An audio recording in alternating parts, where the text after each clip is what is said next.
through by Elise. Here is Kylian Mbappe. This is a អ្នកទាំងអស់ flag. គ្នាឥឡូវនេះខាង Heaven សាខាទី2មានប្រភេទកីឡាបែប boxing ហ្នឹងមួយ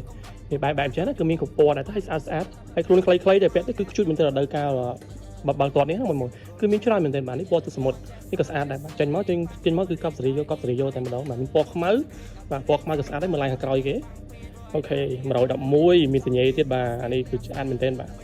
អូខេហើយតម្លៃក៏សមរម្យដែរបាទ$10ជាងទៀត$ជាងទៀតបាទនេះពណ៌ក្រហមមានពណ៌ក្រហមមានពណ៌លឿងជាងទៅបាទលើពណ៌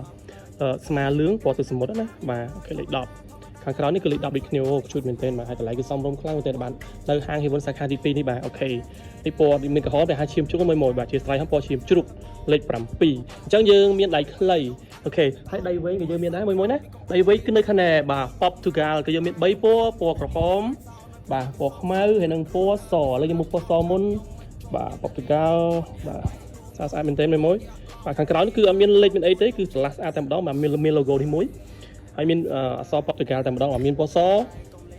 មានពណ៌ខ្មៅបាទដូចគ្នាអញ្ចឹងខុសតែពណ៌ទៅមួយបាទធានាថាសាច់ចំណាត់ល្អហើយតម្លៃសមរម្យខ្លាំងមែនទែន